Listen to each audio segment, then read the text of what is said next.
By the time my brother recognized me, I was on my back getting curb-stomped by a German shepherd with the emotional range of a prison warden, and honestly, that was not even the worst part of my week. I'd been starving for 2 days. I'd finally found a sad little scrap of food near an alley dumpster, and this oversized yellow mutt rolled up with his crew like he personally owned the city and started beating the life out of me for it. I was curled in a corner, shaking so hard I could barely breathe, when 2 cats dropped out of nowhere, and the whole dog gang scattered like somebody had yelled IRS. One of the cats, a black and white menace with the attitude of a retired mob boss, strutted over and said in the most annoying voice imaginable, "You turned into a dog and somehow got dumber. Incredible." It was the first time I'd heard a cat speak. Ever since I woke up in an animal body years ago, I could understand animals just fine, but all my own speech came out as pathetic emergency noises. So being a genius, I looked up at him with tears in my eyes and asked, "Can you be my dad?" The black and white cat stared at me like he was reconsidering the entire concept of life. Then his eyes narrowed, and he snapped, "I'm your brother, idiot." He smacked me twice on the head so hard my ears rang. "Say it again. Who am I?" I froze. Nobody had called me that in years. Back when I was human, my parents barely used my name unless they were mad. But my brother used to call me Bug, because I followed him around like one. I had only fragments of memory left by then. A huge rainstorm, my parents screaming, me trying to stop them, a shove, headlights, then waking up as a tiny stray puppy with no idea how the world worked, and even less dignity. And now here he was, mean as ever, fur scruffy, one ear nicked but unmistakably my brother. I just burst into ugly crying. He lasted about 30 seconds before snapping, "If you keep doing that in public, I'm leaving you here." Then he bit the back of my neck and dragged me away. My first thought was, great, so I died and became a dog. My second thought was worse. If he's a cat now, did he die too? He must have read that all over my face, because he sighed like I was ruining his day on purpose, and said, "I'm not dead, yet." That should have comforted me. It did not. A little later, after I'd calmed down enough to stop making dying toy sounds, he muttered, "From now on, during mealtime we split everything 50-50, don't sentimental about it," which was very sweet in his language, meaning cruel on the surface and weirdly tender underneath. I asked if he had an owner now. He made a face so hostile it should have been illegal. "What do you think?" Then he started walking away. I panicked. "Can I come with you?" "No." He kept going. Then, not long after, he came back grumbling, dropped a stolen, at least I thought it was stolen, hot dog in front of me, and said, "Eat." I was crying again by then. "What, you gonna die dramatically over lunch?" he snapped. So I inhaled the thing in 3 bites and nearly passed out from happiness. "Your owner must really love you," I said, because I'd seen hot dogs in convenience stores before, and strays did not exactly have buying power. He coughed like he'd swallowed a nail. "Eat your food and stop talking." Later I learned he wasn't stealing them. Every day he'd go to the grocery store entrance, flop over, show his belly to a group of soft-hearted college girls, and they'd squeal, buy him snacks, and call him handsome, which frankly, tracked. Even as a kid my brother had that unfair thing where he looked scary and pretty at the same time, and girls loved him for reasons I understood even less then than I do now. I became, against my will, the assistant to a cat running a flirt for protein hustle outside a supermarket. That was our life for a while. He protected me, I followed him. He fought every dog that so much as looked at me wrong. Unlike me, he was still technically alive, just trapped in this cat body, while his real body lay in a hospital somewhere, after an accident. Once he decided he was going to take me back to the hospital too, so maybe I could return to my own body. The problem was the hospital was very, very far away. His plan, because apparently his brain had rotted from spending too much time in a cat body, was for us to walk there. 3 miles a day, he said confidently. In about 2 weeks we make it. I stared at him. People walk 20 miles and collapse. We have legs the size of breadsticks. Are you insane? He gave me the look he reserved for stupidity, which was rude, because in that moment I was clearly the only one using math. We made it about 3 miles the first day, and we're both panting like malfunctioning vacuum cleaners. So then he pivoted to what he called science-based transportation solutions, which mostly meant sneaking onto random vehicles. At first it kind of worked. We hitched rides, we hid, to humans talk. We picked up gossip from other strays. Somehow the trip that should have taken half a month started shrinking. Then, 1 week in, I got caught by dog traffickers, which felt deeply unfair, because when I was human I got thrown into danger by my own family, and when I was a dog I got scooped up while trying to poop near a loading zone. One second my brother was waiting nearby. The next I was netted, shoved into a truck, and dumped into a filthy cage with a bunch of terrified animals. I heard him screaming outside and chasing the truck for as long as he could. Inside, one of the men looked me over and said, "This one's too noticeable. Pretty coat. Somebody might come looking." The other guy said, "Then shave it. If it's not a dog anymore, who's gonna know?" I tried to fight, but I was weak, half-starved, old injuries flaring, and I could barely keep one eye open. So I cried. One of them laughed. "Look, it knows we're talking about it." Sir, I was not crying because I valued aesthetics. I was crying because I was about to die in a moving vehicle that smelled like gasoline and despair. Then came a furious yowl, a crash, and suddenly my brother launched himself into the truck like a tiny demonic missile and started shredding both men. He was all claws and teeth and pure rage. "Who said you could touch my sister?" he hissed. That line would have been cool if the odds weren't so bad, because however terrifying one cat looks in motion, he was still one cat against two grown men, and pretty quickly, one of them grabbed him by the throat and lifted him up. "Dead cat," the man snarled. "Perfect, I've never tried cat meat." I do not recommend the sensation of hearing somebody casually discuss eating your sibling. Something in me snapped. I lunged and bit his leg so hard I tasted blood. He kicked me so violently, I slammed into the side of the truck and felt something crack. For a second, I thought that was it. We were both done. And then somebody outside shouted in a clean, sharp voice, "Animal Protection Association, open this door right now, or we force it." I woke up in an animal hospital cage, wrapped in enough bandages to qualify as modern art.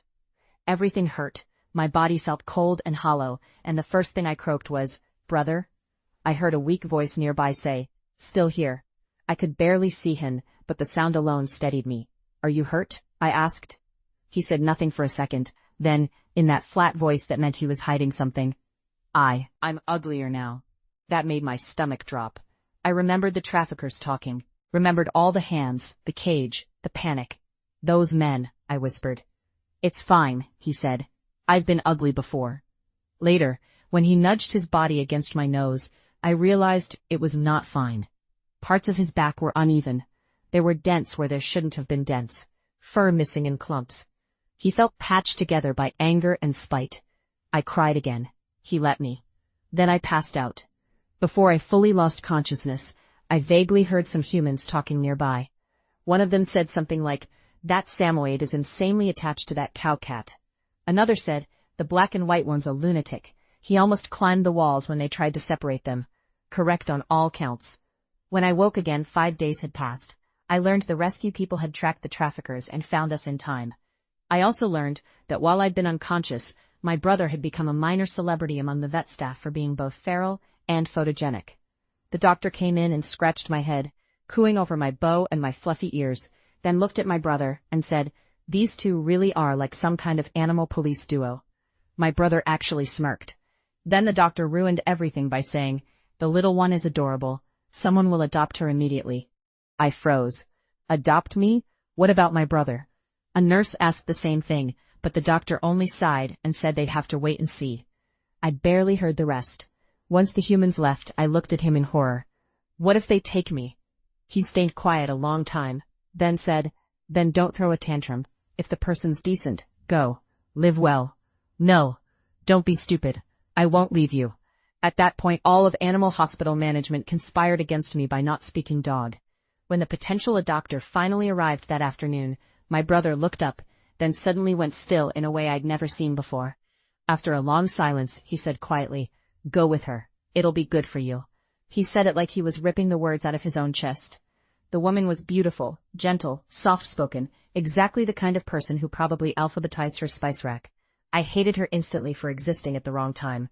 I screamed at my brother that he couldn't abandon me just because she was pretty. He told me to stop talking nonsense. The staff still separated us. Somebody injected me with something, and when I woke up again, was in a lovely house that smelled like clean laundry, expensive lotion, and a kind of peace I did not trust. The woman's name was Julia. She worked long hours but hired help to care for me, and from day one she treated me like I mattered. "Good girl," she'd say, stroking my head. "Mom likes you."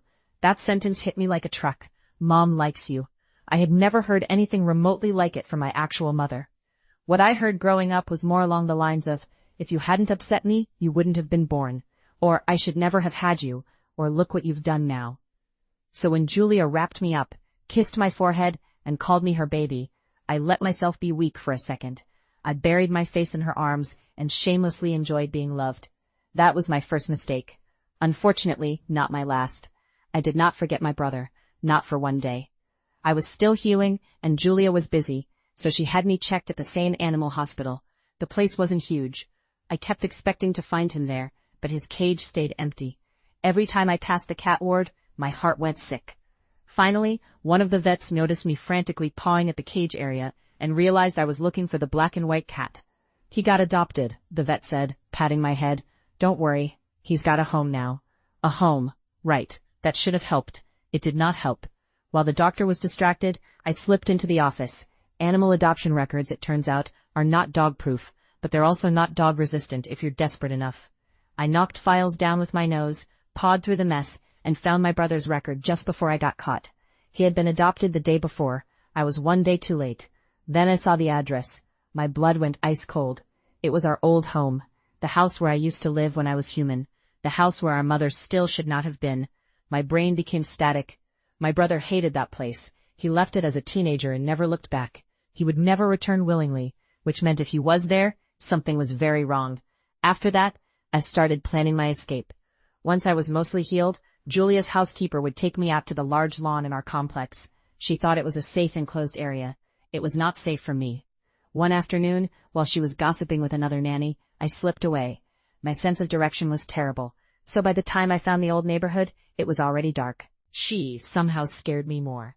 I climbed up, pushed at the code lock with my nose the way I'd seen people do 1,000 times, and the door popped open. Inside, the house was black and silent. I called for him over and over. Nothing. Then, after what felt like 10 minutes of my own heartbeat trying to explode through my ribs, I heard a faint sound, a cage, in the next room. I ran toward it and my whole body went numb. My brother was inside, like a broken stuffed animal somebody had thrown away. One of his ears had been cut off, fur ripped out in patches, skin damp, body trembling. He smelled like old blood and bleach. I lost it. I clawed at the lock, bit it, pawed it, nearly tore my own mouth up trying to open it. Nothing worked. I started crying so hard I couldn't see. I'm useless, I said. I'm always useless. 10 years ago I couldn't stop them hurting you. Now I can't save you either. He forced one eye open and whispered, "Key," in my stomach. I went completely blank. What? He took a ragged breath. She cut me open, put the key inside, thought it was funny. There are moments in life when your mind simply leaves the building. This was one of them. But then survival dragged me back. Through the bars, I got as close as I could to the wound on his belly. It wasn't deep enough to kill him yet. My teeth shook so badly, I thought I'd tear him apart by accident, but eventually, I pulled the key out. The entire time he drifted in and out of consciousness, and I kept babbling nonsense at him, telling him Julia was nice, telling him I'd get us out, telling him this time I would not leave him behind. He whispered, very faintly, "I know." I got the cage open. I started dragging him out. Then a laugh came from behind me. "Wow," a woman said. "You two really do love each other." I turned around slowly, and there she was, our mother, older now, hair more gray than black, face lined, eyes exactly the same. That was somehow the worst part. She looked at us with a kind of gleeful disgust and said, "A son turned into a cat, a daughter turned into a dog. That's almost funny." Suddenly all the things that had never made sense started clicking into place. If my brother and I could somehow become animals while our human bodies still existed, then our mother understanding my cries wasn't impossible. Neither was her finding us. Neither was any of this nightmare. I stared at her. Why? My voice came out as a whine, but somehow she heard it anyway. She threw her head back and laughed. Shrill and broken. Why? Because if it weren't for you two, your father wouldn't have divorced me. One of you got me abandoned, the other got me thrown in prison. And you're asking why? That's when my brother, barely conscious, started explaining in fragments. 5 years earlier, before his accident, she'd finally been released from prison. Back when we were human, our father had reached the end of his rope with her control, her paranoia, her endless demands. He started resisting. She got more frightened the more he pulled away.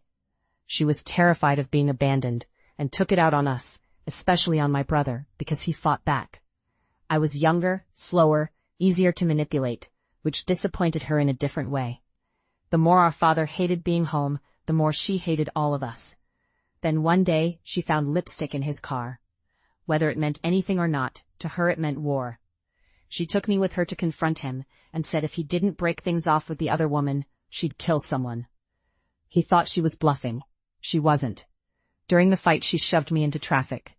I remembered saying even then, "Mom, you already killed me once," and seeing her freeze for the tiniest second before coldness came back over her face, like ice reforming. Now in the dark, she hissed, "I gave up my youth and my health to have you. Why shouldn't you do what I say?" My brother's tail twitched. He was crying. "Take it out on me," he whispered. "Leave her alone." She ignored him. Then she looked at me and smiled with genuine pleasure. "Actually, I've been waiting to see what happens if I cut off the tail first." She tied me up with rope. I tried to fight, but between the shock and the fear, and the fact that I was literally a dog in the world's worst family reunion, I couldn't get free. She raised the knife. Then someone started pounding on the door. She stopped. We all did. "My dog is missing," a woman's voice called from outside. "Her collar shows she's in this house." Julia. My first trip to the hospital had been when I discovered the small tracker tucked into my collar. I'd hated it then. In that moment, I wanted to build it a shrine. The second she heard me barking, Julia forced her way in. The cloth covering the cage got ripped away. She saw me tied up, saw my brother collapsed beside me, and all the softness vanished from her face. She moved fast, opened the cage, untied me, scooped me up, then immediately reached for my brother too. At her screaming, "Those are my children. I gave birth to them. I decide if they live or die." Julia held me tighter. I pushed out of her arms just enough to stare our mother down and think, with every ounce of myself, "No, you don't." She had no power left that wasn't stolen. She started ranting about inheritance, about rights, about how she could still take our father's property if she wanted to. None of it mattered. Because while she was screaming, another voice came from the doorway, the same doctor from the animal hospital, who had apparently followed Julia there after hearing the whole insane story. There were other people too, witnesses, officials, not enough to undo what had happened, but enough to stop that moment from becoming our end. Julia got us both into the car. On the way back, my brother suddenly spoke up. His voice was so weak I almost missed it. "Julia's a good person," he said. "Listen to her. Be a good dog. Don't worry about anything. Stay healthy. No more trouble." Every alarm in my body went off. "Don't do that," I said. "Don't talk like that." The city lights smeared past the window. He was getting quieter. "Brother," I said. "Brother, stop it." He kept going like he hadn't heard me. "I'll always love you." When we reached the hospital, Julia jumped out carrying me, and somebody else grabbed my brother. I remember screaming for them to go faster, to save him, to do something, and then memory broke apart. The next clear thing was 3 days later. A small bag of ashes hanging from my collar, like the cruelest necklace in the world. My brother's cat body had died. Our mother, meanwhile, got little more than criticism at first. Public condemnation, online outrage after Julia exposed everything. A few officials making speeches about mental instability and accountability, the usual elegant uselessness. I stopped eating, stopped moving. Julia tried everything. She cried almost as much as I did. I couldn't blame her. I blamed myself. Then I blamed our mother, then myself again. That loop went on for days. Until one afternoon, the doorbell rang. Julia opened the door, and there stood a man covered in bandages, one leg braced, face pale, eyes exhausted. Human, real human, my human brother. I knew him instantly. Not because he looked good. He looked like he'd been dragged through an industrial accident, but because it was him. Same eyes, same expression, like life was personally inconveniencing him. He said, hoarse as sandpaper, "I came to pick up M. Your dog." I lost my mind. Apparently after the cat body died, his soul hung around me for a few days. And then, because our family curse has no respect for boundaries, he abruptly woke up in his real human body in the hospital. He had just been moved out of intensive care and bullied his way into finding us. I was ready for an emotional reunion. I was not ready for Julia bursting into tears and smacking his arm while yelling, "Ethan Grant, we've been broken up for how long and this is how you come back? Looking like roadkill?" I stopped mid-sob. Broken up, excuse me? Turns out Julia and my brother had dated for years before all this. He broke up with her because he was ashamed of our family, scared our mother would hurt her, and convinced himself disappearing would protect her. She had never stopped caring. They had both just been spectacularly bad at being emotionally healthy adults. Classic. While I was still processing the fact that my future sister-in-law had once adopted me by accident, my brother explained the rest. Our mother had tampered with his car before the crash. There was surveillance footage from the garage. Lawyers were involved. What everyone had treated as an accident was now a murder attempt, tied to prior violence and previous imprisonment. This time, maybe, she wouldn't slip through the cracks. Julia folded her arms and gave him a look sharp enough to cut glass. "You think I forgot about you?" she said. He, being my brother, responded not with a heartfelt apology, but by crouching awkwardly despite the bandages and telling me, "Before I answer anything, say what you said when I rescued you, the whole thing." I blinked at him. He smirked. The line about the hot dog, word for word, so I barked it out in outrage. Apparently what came through to human ears that time was not barking but actual speech, because the room went dead silent. My brother and Julia stared at me like I'd just recited tax law.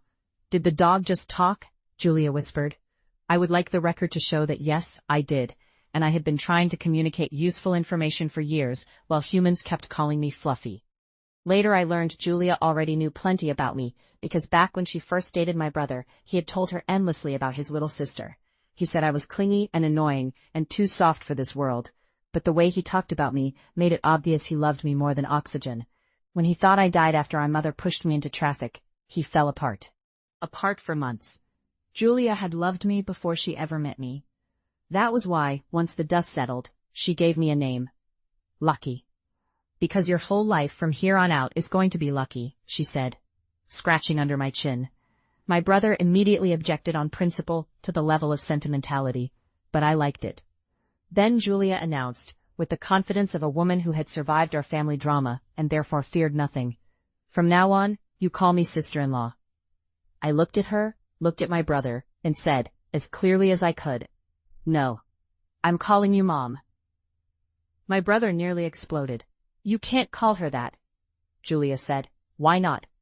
He said, "Because that's weird." I said, "You told me to listen to her. I'm listening." He said, "That is not what I meant." I said, "Too late." He threatened me. I threatened to pee on his pillow.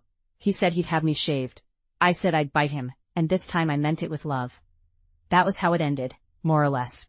My brother alive, our mother finally facing consequences, Julia refusing to let either of us self-destruct, and me, a former dead girl, current dog, future menace, shamelessly choosing my own family, which, after everything, felt less like a miracle, and more like overdue compensation for emotional damages.